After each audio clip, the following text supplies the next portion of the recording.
Imagina a Ludwig Wittgenstein no en una cátedra, sino en una cocina, preparando té mientras desarma, palabra por palabra, el sentido del lenguaje. Sus alumnos lo observaban fascinados, porque sus verdaderas lecciones no estaban en los libros, sino en esos momentos informales.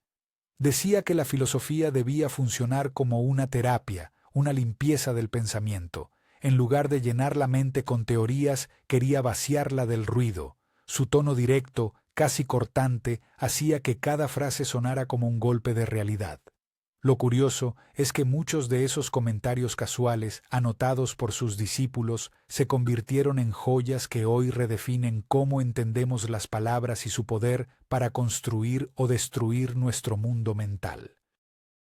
Una de sus observaciones más sorprendentes surgió cuando alguien le preguntó cómo sabía si una persona comprendía algo. Wittgenstein respondió que entender no era repetir, sino poder actuar en consecuencia. Si alguien dice que entiende la gramática, debe demostrarlo al hablar correctamente, no al recitar reglas. Esa visión práctica rompía con siglos de pensamiento filosófico tradicional. El significado del lenguaje, afirmaba, no se halla en su estructura, sino en su uso cotidiano. Así, una conversación trivial podía revelar más sobre la mente humana que un tratado académico entero. Lo asombroso era su habilidad para convertir la banalidad cotidiana en un campo de estudio filosófico vibrante y profundo.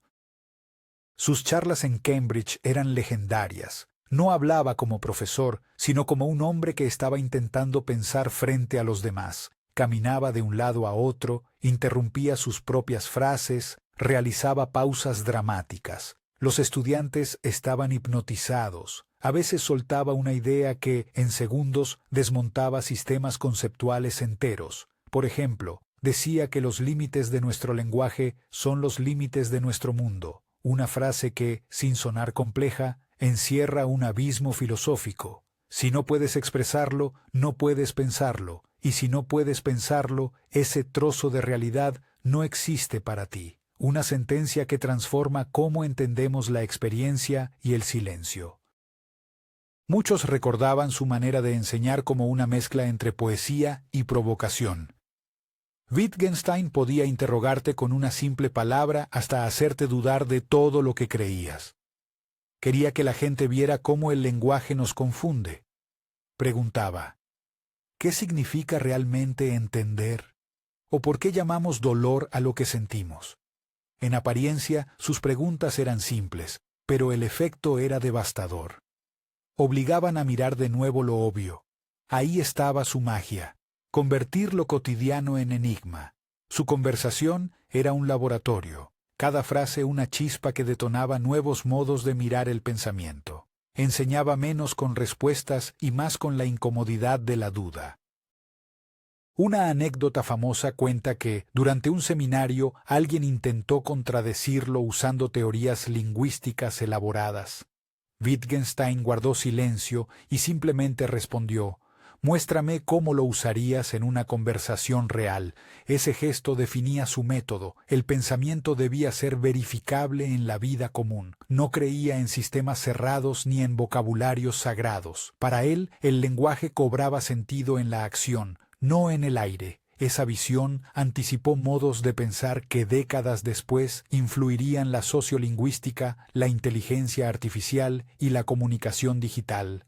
Lo que parecía un capricho filosófico terminó siendo una profecía sobre cómo interactuamos en redes modernas sin darnos cuenta de la profundidad detrás de cada palabra. Su relación con sus discípulos era intensa. Algunos lo veneraban, otros se frustraban hasta las lágrimas. No enseñaba para agradar, sino para despertar. Podía pasar minutos observando cómo alguien buscaba palabras, esperando el momento exacto de intervenir con una pregunta que desarmaba el argumento por completo. Era una forma de esculpir pensamiento crudo, sin adornos. Uno de sus alumnos dijo que conversar con él era como mirar un rayo caer en cámara lenta. Sabías que iba a impactar, pero no cuándo ni cómo. En cada diálogo había riesgo y descubrimiento. Wittgenstein no hablaba para impresionar, sino para probar qué tan lejos podía llegar la honestidad intelectual. Solía repetir que el propósito de la filosofía no era enseñar doctrina alguna, sino mostrarle a la mosca la salida del frasco. Con eso se refería a liberar a la mente del enredo del lenguaje. Usamos palabras sin notar cómo nos atrapan en trampas conceptuales. Por eso insistía en mirar las cosas más simples, esas que por cotidianas dejamos de ver. En sus conversaciones privadas, pedía a la gente describir un objeto o una emoción sin recurrir a clichés. El ejercicio terminaba revelando lo poco que entendemos lo que decimos. Era su forma de terapia verbal, enfrentar la mente con su propio espejo hasta que lo borroso se volviera claro. Otro aspecto intrigante era su austeridad. Vivió buena parte de su vida renunciando a la fortuna familiar.